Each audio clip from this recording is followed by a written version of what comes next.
Hello everybody, welcome back to our channel. This video that I'm doing today is to just share with you my story regarding POTS syndrome. What I've gone through in the past few years since I was diagnosed with POTS syndrome. And just a disclaimer to let all of you know that this is just my story, my opinions, and what I've learned about it and what I've talked to my doctor about, what I've read. Make sure that you do your own research on the syndrome and talk to your doctor. Get all your advice from professionals. This video is just to kind of share with all of you that are going through this, or if you know anybody that's going through this, if it helps in any way where it can give you enlightenment or encouragement, inspiration to keep going in a positive way, then that is my goal, that is my aim, just to share with you my story and my opinions and what I'm going through and my suggestions. Okay, so just to give you guys a little background for those of you who aren't aware of what POTS is, it's postural orthostatic tachycardia syndrome, and that name was derived, or it was coined in 1993 by a group of researchers from the Mayo Clinic. And POTS syndrome is nothing new. It's been around for many years. Prior to 1993, it was just given a different name at that time. And basically it's when the person is standing, their heart rate increases and they tend to have like a lower blood volume. Their blood pressure goes down, and your heartbeat goes anywhere from 30 beats or higher to 120.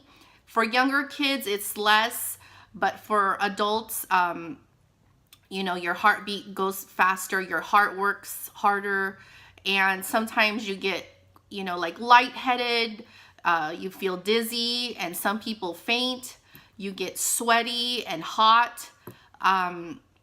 Before I figured out what I had, I thought I was going through the menopausal midlife crisis or midlife change, like I didn't know what was going on with me.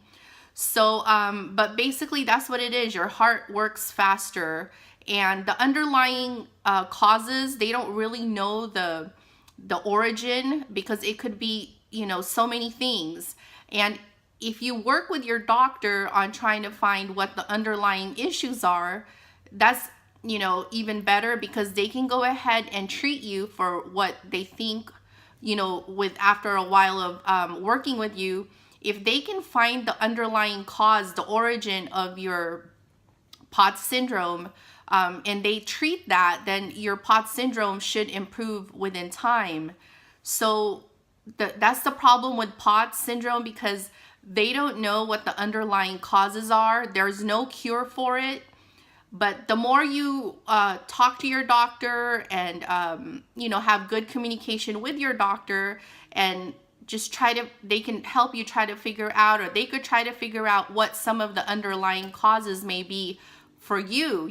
Each individual, it could vary. POTS syndrome is also imbalances in your autoimmune system, and the symptoms of POTS varies. It's anywhere from mild to severe. There's about 25% of people with POTS syndrome that could barely function, daily functions, and they compare those 25% to people that have, for example, COPD, and like people that are on dialysis for kidney failure. So some of the people with POTS in the 25% category are unable to work. So, they file for disability, most of them or some of them. So, if you do have the milder to moderate POTS, and that's where I fall into, and I'm praying that it stays that way, that it doesn't get any worse. But if you are in the mild to moderate, just be thankful and just, try to change some of your habits as far as living well. And that ranges from anything to your diet, mild exercise. My doctor said that, I asked him about exercise, you know, how much of, exercise can I do? So he said just like a low impact type of exercise. So, have a good proper diet, get plenty of rest and sleep, good, type of exercise that your doctor approves of, and just kind of being in a positive, surround yourself with positivity. If you need to be a little bit selfish regarding your environment for a while, and that means maybe your associations, the people in your life, whatever it may be, if you need to cut out a few things, maybe, that are affecting you in a certain way, then go ahead and do that. If it's okay, if you feel like it's going to make you better in the long run while you're healing, whatever you need to do to get yourself on the right path of healing, in my opinion, go ahead and do it, because your health matters, especially if you have kids like I do. I have 2 kids, and I want to be, healthy enough, and I want to be around, of course, to help them grow up, to raise them. So I am doing everything I can, since I fall into kind of like the mild and moderate in my symptoms. So like, who can get POTS? If you guys want to know, what are the age ranges, and what like race or ethnicity has a higher percentage to get it. It's basically anybody can get it. Any race, any gender, just anyone. Usually it's women. 80% of POTS syndrome patients are women. And the age range is anywhere from 15 years old to 50 years old. Now, for me, I believe I acquired POTS, or mine set in when I was about 14 years old. I noticed some changes when I was in middle school. It was like 8th grade summer going into the 9th grade.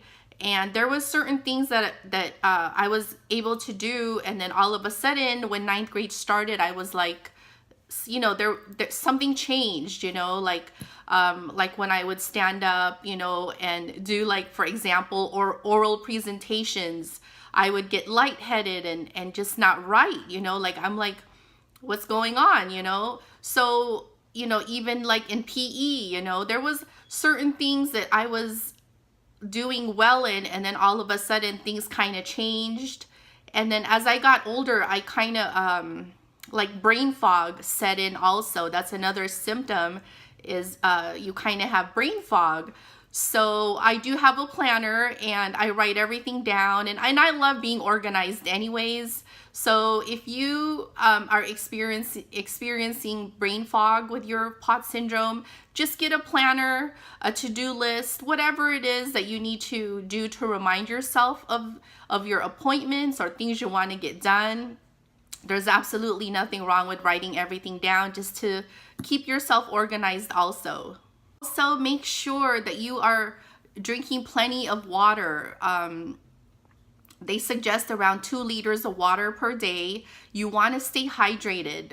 And also your salt intake, your doctor will let you know what suggestions they may have regarding the percentage of your salt increase you need to do. So regarding, I'm not going to give you like certain types of like milligrams or whatever, things like that. That's up to your doctor and, any professional in the medical field. But just make sure, that you stay in good communication with your doctor on how you feel. Every follow-up or every appointment you have with them, just kind of have good communication with your doctor. That way they know exactly what's going on with you. If you need to do like a little chart or a journal, that way you can kind of keep track how you're feeling. Or maybe you can do like a food diary, what certain foods affect you and make you feel a certain way. For me, I just try to stay, I cut back on my carbs, because your heart works harder, on carbs and things that are harder to digest. So I try to keep my heart not, from working too hard. So I try to eat foods that are more digestible or quickly to, be digested.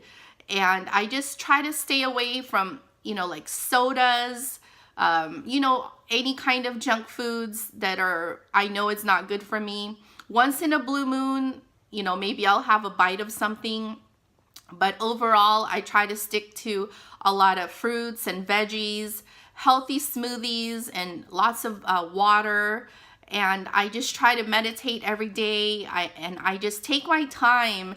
And if I'm going through something, I try to take time out and just kind of, approach it in a more peaceful manner, peaceful way, instead of doing, an older way of approach that's going to cause you to get worked up. So a couple more suggestions that I have for you guys. I'm sure your doctor will let you know about it, but the compression stockings, so that there's the blood that's pooling on your lower extremities, on your lower legs. The compression stockings helps that blood to come back up. So that's really helpful. And also, like at night, sometimes I'll elevate my, my feet up against the wall, or put a pillow underneath, just anything to kind of help, the blood to go back up. And also, you guys know, some of you, if you get the stiff neck, I used to think mine was from my car accident back in 1994, but that wasn't the case. It was because the blood wasn't going enough, not enough blood was going up to my brain. So therefore it was giving me, the stiff neck and everything like that. And I had therapy. But therapy can only do so much. It relieves the pain, but of course it's always there. So I bought different kinds of pillows, but the one that works for me, you will not believe, is a $9.99 memory foam pillow from Walmart. So cheap and affordable. And I don't use it like, this side, like right side up. I use it where it's down like this, so it's like a flat surface, but the curves are on the bottom. And I put the higher curve right up here where my neck is, and then the lower curve is on this side, on the top part, and the higher curve is right here, and it just, cradles my neck perfectly. And now I pretty much solved my painful neck issue. I just didn't have the right pillow. So whatever works for you, for me, that was my solution. And there's always going to be something out there that's going to agree for one person and not the other. But, over time, just try to figure out little things that's going to make you more comfortable and something that's going to work for you. So I know this video is kind of long, but I just want to also cover a little bit about anxiety. And my anxiety, they say it doesn't correlate with one another, POTS syndrome, like anxiety doesn't cause POTS syndrome, and vice versa. But for me, for some reason, all my issues kind of came together one after the other. Like most part of my life, I had the depression. And then later on, which I've had POTS syndrome all along too, since I was 14. And then later on, I would say about 3 years or so, give or take, about 3 to 4 years, my anxiety kicked in. And then over here on the right side of my face, last April, if you guys watched my video regarding Bell's palsy, so my Bell's palsy kicked in last April 2017. And my face, after about 2 months, it was fine. I was able to smile again, and this side, I was able to raise my eyebrows again. But then after a few months after that, the nerves right here by my eyes would twitch, and then my eye would feel really weird inside. So my neurologist is still trying to figure that one out, and I'm trying to be careful. And I notice it does get triggered, like the nerves right here by my eye, if I get stressed out, or if I'm feeling frustrated about something, or if there's an argument, or if there's something I'm frustrated about. So I try to avoid anything that can trigger these nerves by my eyes. But more on the anxiety. If you happen to have POTS syndrome along with depression and anxiety, My suggestion, just from my story, my suggestion is for you just to really take care of yourself. Be selfish, not in a sinful way. What I mean is be selfish with your health. Guard yourself, whatever you need to do to keep that positive environment, like I was telling you guys earlier about giving yourself that peaceful surroundings, peaceful associations, peaceful routine. Your daily routine can have a big impact on you if it's hectic. So let's say you're a busy mom like me, taking the kids to school back and forth, and the drive for me is like 15 minutes one way, and then they have their activities. So whatever your schedule is, there is always a way where you can make it where it's systematic. You can make your routine very, depending on your mindset, of course, you can make it to where it's not hectic for you. It's not crazy or dramatic. It's just all how you give that specific, it's all how you put it all into proper perspective, basically. If you tell yourself it's hectic, it's crazy, it's dramatic, it will be, because you're already planting the seed in your mind that, this is what it is. But if you don't think of it that way, you don't see it that way, and you don't approach it that way, it's not going to be that way. So each day is not perfect. We have to accept that. There is no perfect day. You're going to wake up where you don't feel good some days you're fine. But if you wake up each day grateful, just for everything you have, that's what I do. I'm just so, I'm grateful for everything, the little things. I'm just grateful for everything. And my kids and I, in our 15-minute drive, we have a routine now. So like the first 5 minutes, we're praying, we do our morning prayer. And then the last 10 minutes, we talk about what's going on at school and different like life lessons I teach them, scenarios, maybe talking about what to do about bullies, or what to do about certain scenarios that can happen in school or in life, and then the last few minutes we'll listen to the radio. So we have a nice little routine that we have, and you can make anything in life great or horrible. It just depends on how you approach everything and how you label everything and how you perceive it in your mind, So if you keep yourself on that positive mode, not perfect, but keep it positive, then I guarantee, like, it works for me at least. I bet you're just going to have a better time in dealing with your issues. And the anxiety level for me has been going down, so it feels great. Like, we were actually able to drive to Hoover Dam and a little bit into Arizona like a week and a half ago. And I was so proud of myself because we haven't been traveling like we used to a few years back. We haven't been traveling because of my anxiety, and I felt so guilty towards my family, like I'm holding them back. But family has to stick together like that, especially your immediate family, your husband, your kids. They're very supportive, and I am so thankful for them. My husband is just amazing, you guys. And if you have amazing people around you like that, your spouse, especially your spouse, it's priceless. And, for me, I'm going to go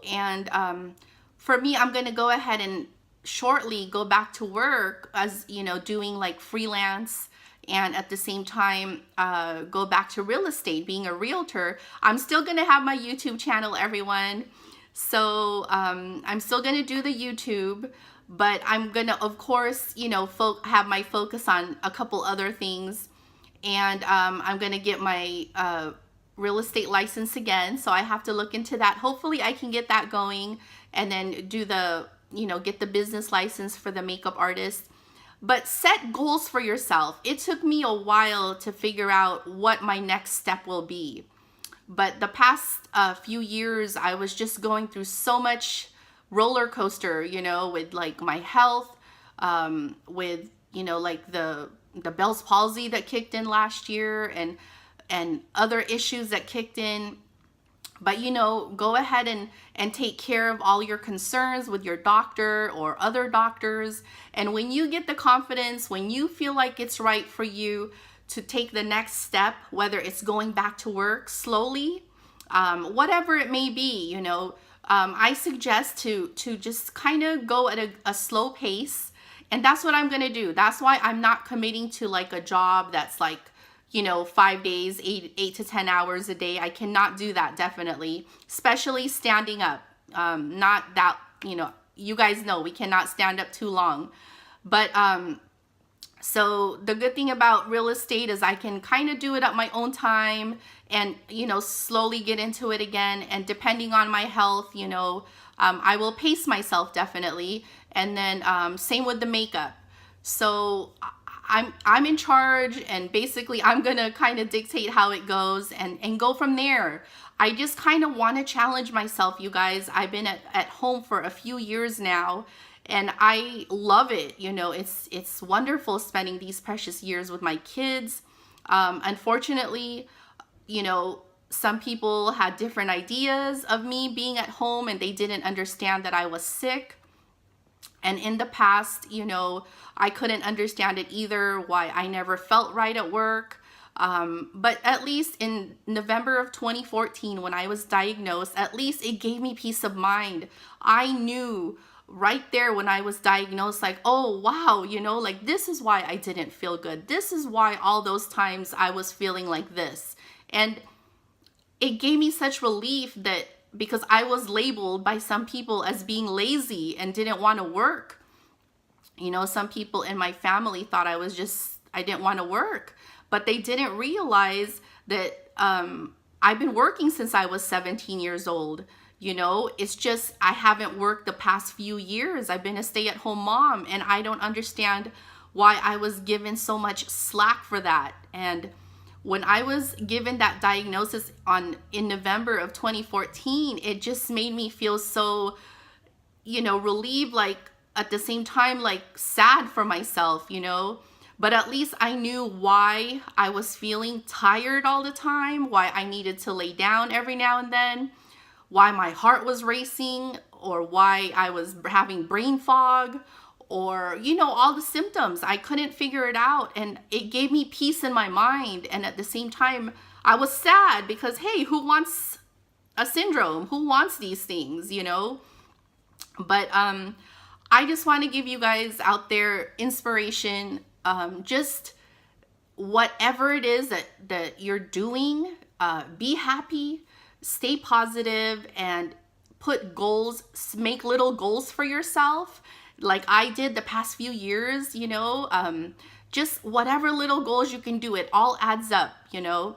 And like today, I had a miraculous day today. I had like a women's Bible study that I was invited to, and it felt so wonderful listening to all the women that were talking. And I didn't really participate too much. I just kind of wanted to get the feel of the group, and it just felt so wonderful. I was kind of like in awe, like, wow, I'm surrounded by these women who are so beautiful inside, you know, like with all their emotions and all the things that they've been through in life, and similar opinions and similar things that happen with all of us. So I was really happy that I could relate to most of them, or all of them. And it was just a beautiful day for me. And I just want to say thank you to my cousin, sister, friend, Shirley. Thank you so much for inviting me today. That was so beautiful. And I really, from the bottom of my heart, appreciate it so much, because the things that they covered today really made a difference in my thoughts, in my heart. It was just beautiful. Okay, everybody. So I just want to let you guys know that thank you so much for watching this video. If you found it helpful in any way for yourself, if you are a POTS syndrome, a person with POTS syndrome or anxiety, or if you've had depression in the past, or Bell's palsy, or, you know, any nerve issues, you know, whatever issues you have in life, just be thankful. Be thankful that you are still alive. You're here. You know, you're able to, you know, do things. You're able to do things that there's other people out there that are more sick that cannot do. And, you know, I just want to give everybody encouragement, whatever it may be. And for those of you that are going through anxiety, just, you know, take it one day at a time. I learned today that you do have to take everything one day at a time. Every day is not perfect. You can't expect yourself to be perfect every day or to be super positive every day. You just kind of have to go with the flow of the day and how you feel. And, you know, if you are in a bad mood or you're just not feeling it today or whatever it is, just give yourself little reminders that it's okay. You know, every now and then I cannot hold myself to that super high standard. If I want to have maybe a little sad day today or a day where I'm just going to be quiet or chill or whatever it is, and if that's going to make you feel good for that day to get you through the next day, then go ahead and do that. You know, there's different days where you cope with things in a different way. So, you know, daily approaches and daily coping can change.